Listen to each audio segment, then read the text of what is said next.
Hey all you geese and gander out there, are you a fan of social deduction games? Do you suspect foul play?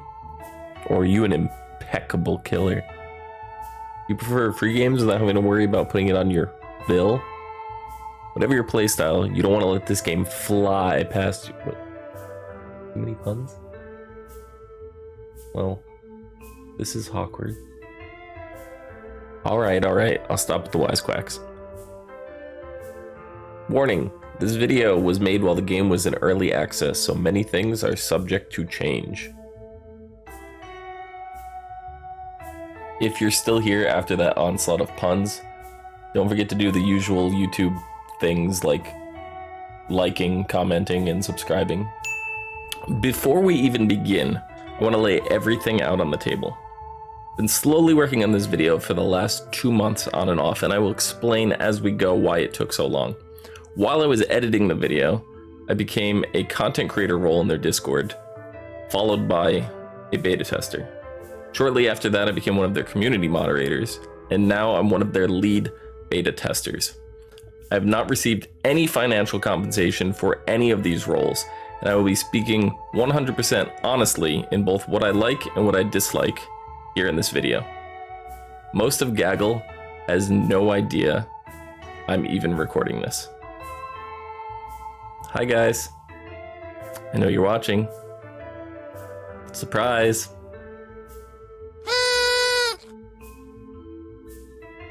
Okay, now we can begin. Let's get the obvious comparison out of the way. Yes, this game plays a lot like Among Us. That's actually how I found the game. My weekly game group decided to try this out one week instead of Among Us, and I saw a lot of potential. Since then, the game has grown a lot, but I will continue to make comparisons between the two, as that's what most people watching will probably be doing anyway. Before you start dropping comments about how it's a ripoff, or a knockoff, or screaming Among Goose, keep in mind that Among Us was inspired by a game called Unfortunate Spacemen, and Gaggle openly admits that they were inspired by many social deduction games, including Among Us. Instead of crewmates and imposters, here we have ducks, geese, and neutral roles. The duck's job is to eliminate all the geese. The geese's objectives are to survive and discover and get rid of the ducks. And while both of those factions are at war, you have the neutrals running around with their own objectives and unique ways to win the game. The beauty of Goose Goose Duck is all the roles you enjoy playing are all built in. If the game updates, you don't have to worry about everything breaking. One thing many modded Among Us players might be disappointed or frustrated with is the lack of customization when it comes to settings within the roles. As someone who came from modded Among Us, I too felt this frustration. But after spending some time playing with the various mods in Among Us, the hardest part for me to navigate through was that when we changed various settings for how certain roles functioned, I couldn't be sure if I was bluffing correctly because their functionality was being changed or tweaked each week. In Goose Goose Duck, a role is the same each week. There are no changes to how they play. You can be sure that every time you play, for example, when the sheriff kills an innocent goose, both players will die. You don't have to second guess if that setting was checked off or not. This allows the game to be way more balanced. Now keep in mind, this comparison is to modded Among Us. Base Among Us has no roles whatsoever at the time of this review, but they do have plans to add some. Speaking of modded Among Us, Gaggle has hired some of the best Among Us modders out there, such as Slushy Goose from Town of Us, Automated from CrewLink, and Hunter from the Harry Potter mod. While all this may seem extremely complicated and overwhelming, there's a more bare-bones classic mode that only has a few roles accessible to allow you to ease into the game. There's even a tutorial mode to teach you how to play as a duck or a goose. Once you have mastered all those roles, feel free for yourself or your group to jump into Classic Plus and turn them all on.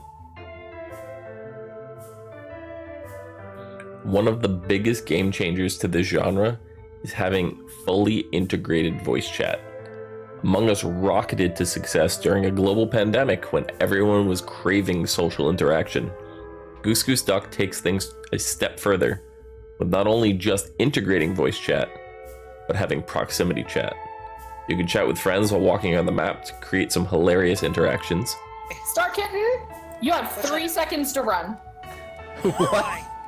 You don't have to rely on mods or muting and unmuting yourself in Discord to play. It's all built in. The best part about it is it's an option. If you prefer playing like most players at Among Us are accustomed to, you can disable proximity chat and the microphones will only work during the meeting. There's also additional game modes such as Hide and Seek, Dine and Dash, and the brand new Halloween-inspired game mode called Trick or Treat. These all mix up gameplay and play completely differently than the regular social deduction aspect. Small little things like the addition of a mini-map in the game totally sets it apart from other games of its kind. Now instead of navigating each map while you have your actual map screen open, you can just look at the mini-map to see if you have any nearby tasks. Games reward you with currency used to purchase cosmetics. Completing tasks in-game rewards you with craftable materials to unlock more costumes and death stingers. Most helmets are locked behind premium currency. For a free-to-play game, I don't have an issue with it. Instead of putting my money into Hearthstone, I drop the same amount I would have spent there into Goose Goose Duck. You can even purchase pets that act as daily quests that increase the amount of silver you can earn, up to 3 times per day. But don't worry, there's no limit on how often you can keep the pet out, just how much value it'll give you each time.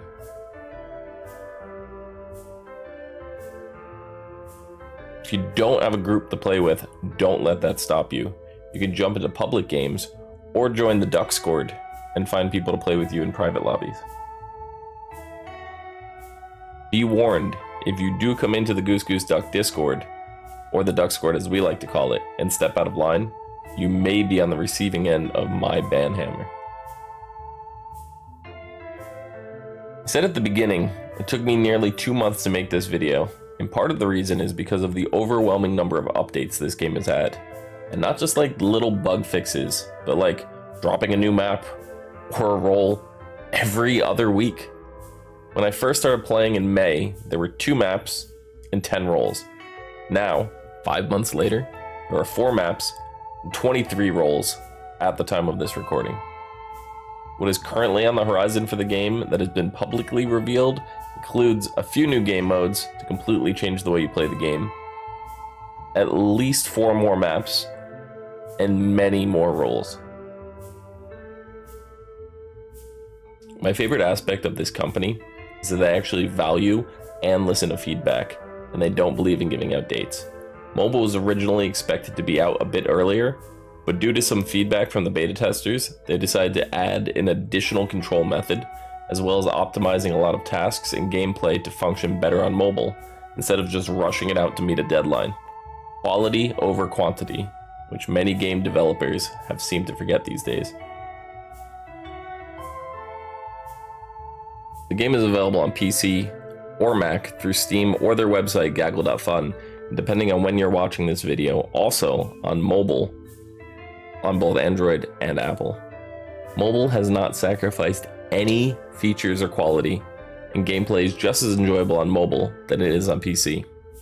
One of the other reasons why this video took so long for me to do is that I've been on bed rest recovering from an injury, and I've spent an extensive amount of time testing the game on mobile, sneakily playing on live servers with other people that had no idea I was on a mobile device, even using voice chat from my phone. As long as you log into the same Gaggle account, everything is cross-platform, going from Mac, PC, or even mobile. For me, my weekly group, the biggest game changer other than proximity chat is not limiting the map themes to outer space. Sure, they started out there with their first 3 maps, but when the 4th map, Mallard Manor, was released, it opened the floodgates of possibilities. Now, we're in Ductorian England. You no longer have to eject someone from your spaceship. Now you get to tie a rock to their foot and drop it in the nearest body of water. Sabotages aren't limited to reactors exploding or preventing communications. Now there's fires that can be started, water supplies that can be poisoned, as well as chandeliers that can be dropped. The two newest maps are Nexus Colony and Mallard Manor, and those best showcase the direction the maps are heading in. The first two maps, SS Mother Goose and Black Swan, are very, well, hexagonal, and the team took the feedback and moved away from those designs.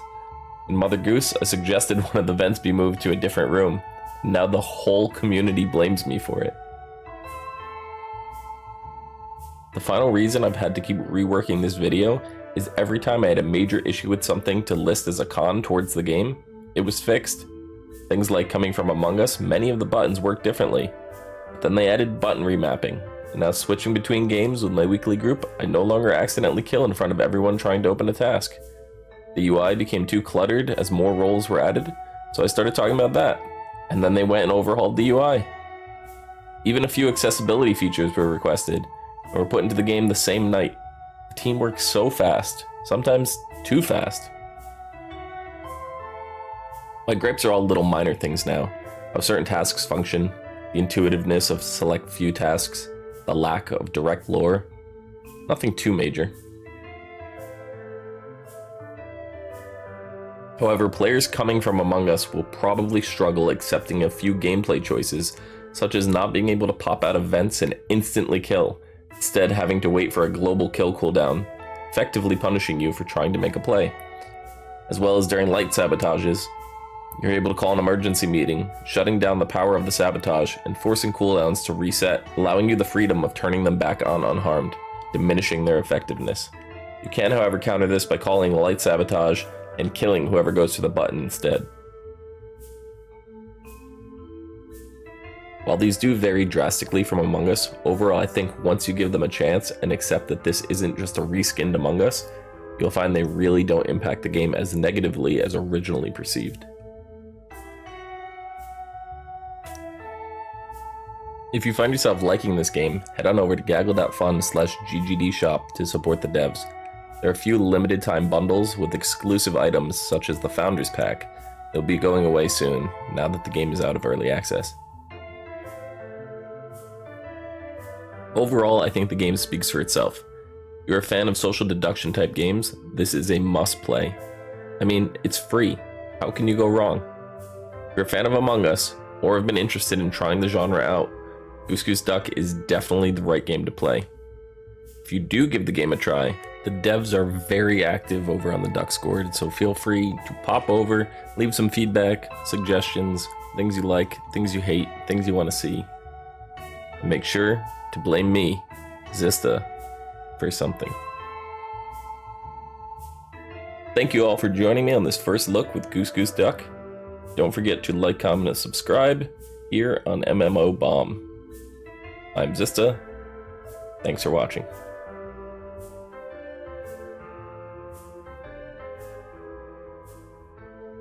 What the flock are you even still doing here? You should be playing the game.